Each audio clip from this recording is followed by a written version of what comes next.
fala é o professor Jefferson Barbosa e hoje eu vou trabalhar com vocês dois tipos de aula, uma aula tradicional e uma aula de uma metodologia ativa. A aula tradicional é aquela em que o professor é o centro das atenções, já a metodologia ativa, o professor desloca desse centro das atenções e coloca ali o seu aluno. Tá? O professor passa a mediar o conhecimento do aluno, ele é um diretor, um maestro, ele que vai coordenar toda aquela aula, tá? E não mais ele sendo o centro das atenções.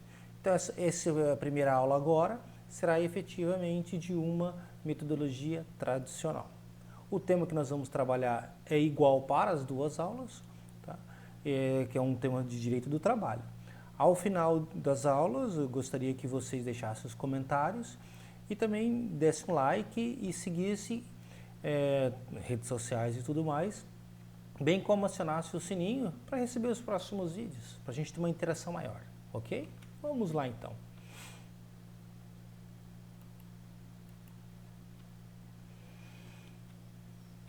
Como eu comentei, né, o tema de hoje é a aula tradicional, professor, o centro das atenções. O professor fala sem parar e escreve sem parar no quadro. Isso é praticamente o dia a dia de muitos professores. Usa o quadro, o slide ou o vídeo e acha que isso já é metodologia ativa. Conheço muitos colegas professores que têm sim o hábito de trabalhar com o quadro, já chega em sala de aula, enche o quadro todinho de material e com base nessas informações lançadas no quadro, começa a sua aula. E não para falar, mal para tomar uma água. Tá? Eu já tenho outro que é um pouquinho melhor, o professor, além de encher o quadro, ele também usa slide, vai e vem com slide. Mas tem aquele que só usa slide, chega na sala de aula, já coloca o seu pendrive, o seu arquivo, lança os primeiros slides, faz a chamada, apaga a luz e começa o terror dos alunos. É terror mesmo. E tem aquele, né, e o do vídeo igual. Agora você, professor, para e pensa. No final dessa aula, que você falou sem parar, que você leu o slide sem parar, em que passou um vídeo, qual é o seu sentimento? É um sentimento de dever cumprido ou parece que ficou faltando algo, né? Dor na garganta, cansaço, esgotamento. Então vamos lá, aula tradicional. O tema de hoje, como eu falei, é um direito do trabalho e nós vamos trabalhar início da data da prescrição, aviso prévio e pedido de demissão. São três temas que você pode trabalhar em uma única aula e assim você vai potencializando cada vez mais o conhecimento do seu aluno. Então o caso que nós vamos trabalhar é: trabalhador com 8 anos de trabalho para uma empresa ajuiza reclamação trabalhista em 7 de março de 2016, sendo que no último dia trabalhado, que é 25 de fevereiro de 2014, faz pedido de demissão. Esse é o problema central. E aí você lança perguntas para os alunos, mas sem parar. Qual a data de início da prescrição? O último dia trabalhado ou o último dia da projeção do aviso prévio? Aí você faz aquela leitura do artigo para o aluno, né, bem rapidamente. Muitos alunos nem sabem procurar, nem trouxeram a CLT, o seu vadimeco, no seu computador, smartphone. Não dá tempo, você já passa para a próxima fase. A primeira parte, você professor acabou de fazer essa leitura e aí começa. Vamos começar relembrando uma definição e a regra geral do aviso prévio. Você pega e começa. Minha definição de aviso prévio. Informação que uma pessoa presta a outra pessoa sobre a sua vontade e decisão de pôr fim em uma relação de trabalho. Aí você começa a conversar com os alunos, um ou outro se manifesta, um ou outro aluno participa, os demais estão dispersos. E aí você vai e faz a leitura do aviso prévio que está na CLT. Lê o artigo 487, o inciso 1º, inciso 2º, trabalha com esses prazos, né? Foca nos 30 dias do aviso prévio, você fala que a cada 12 meses de contrato de trabalho já tem direito aos 30 dias. A cada mais um ano completado, mais 3 dias, até fechar os 90. Parece que está indo tudo certinho. Aí você vai para a segunda parte, que é a definição e a regra geral da prescrição. Né? Você trabalha uma definição sua ou uma definição de algum autor. É um determinado lapso de tempo que a pessoa tem para buscar na Justiça do Trabalho as verbas que entende serem devidas de um contrato de trabalho. Aí você começa efetivamente a explicar o que é a prescrição, dá alguns exemplos, né? Conversa com um aluno, conversa com outro aluno, e já na sequência pede para alguém ler um artigo ou você mesmo já lê. O artigo 7º da Constituição Federal de 88, e aí você coloca a ação quanto aos créditos resultantes das relações de trabalho, com prazo prescricional de 5 anos para os trabalhadores urbanos e rurais, até o limite de 2 anos após a extinção do contrato de trabalho. Perfeito. Você está falando o conceito, você está mostrando na legislação, está falando alguma coisa, explicando um pouco a mais, traz algum exemplo teu de... A aula está indo tranquilamente. Terceira parte.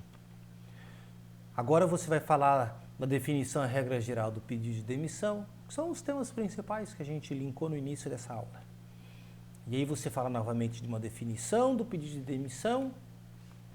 É a vontade real de uma pessoa física de informar o seu empregador que não tem mais interesse na continuidade de um contrato de trabalho, a partir de determinada data.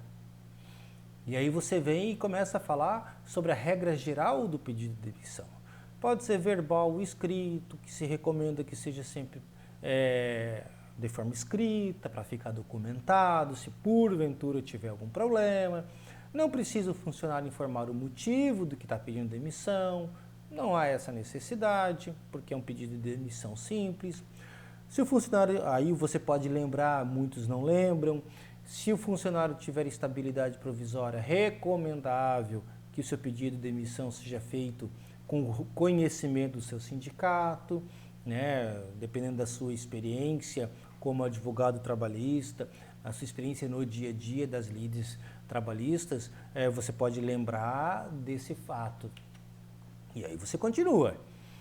Problematização, vamos trazer de novo qual é o nosso tema. Trabalhador com 8 anos de trabalho para uma empresa ajuiza a reclamação trabalhista em 7 de março de 2016, sendo que no último dia trabalhado, que é 25 de fevereiro de 2014, faz pedido de demissão. Você traz de novo esse caso, né? Traz de novo o início da aula, e aí você começa a fazer as perguntas para que os alunos respondam. Qual a data do início da contagem da prescrição? No presente caso, é aplicável para solucionar a questão o último dia trabalhado ou o último dia da projeção do aviso prévio? Quando você trabalhou o tema lá do aviso prévio, a definição, a regra geral, você, espero eu que tenha, né, explicado, né, que o aviso prévio integra o contrato de trabalho para todas as funções, para todas as finalidades, pode ter trabalhado com relação à empresa, deu aviso prévio para o empregado, mas aí a empresa ela não quer mais que o empregado pare de trabalhar. Como é que fica essa solução? O empregado ele é obrigado a aceitar, né, que a empresa está se retratando daquele aviso prévio, que a empresa quer. Então, espero que você tenha trabalhado com isso, né? E aí você espera que um aluno dê uma resposta. Você espera que o aluno dê uma resposta. Perceba, até agora você está falando sem parar. Tá? A aula está se encaminhando já para o final, você deve estar cansado, exausto. E você vai para as suas considerações finais, justamente desse questionamento desse caso.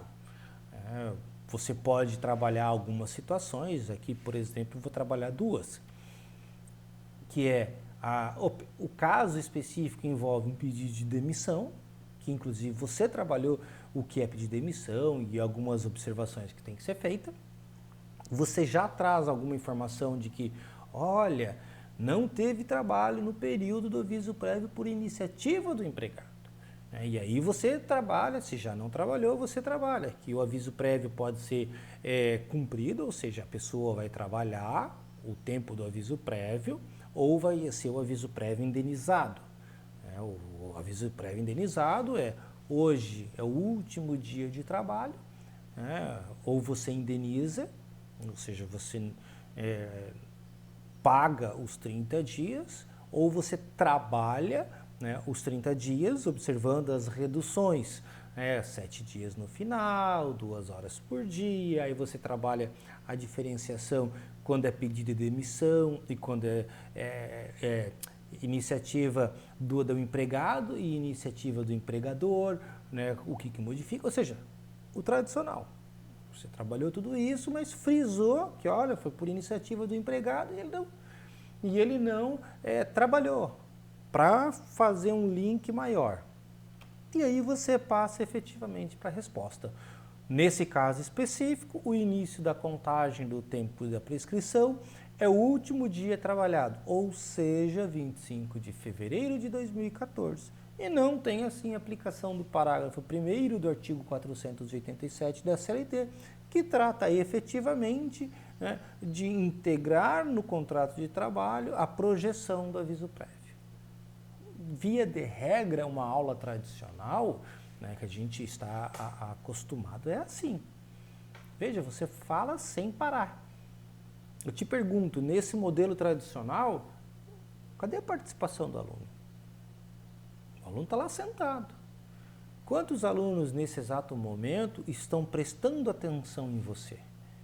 Quantos não estão lá nas suas redes sociais, conversando com os colegas, fazendo exercício de outras matérias, ou seja, não estão prestando atenção.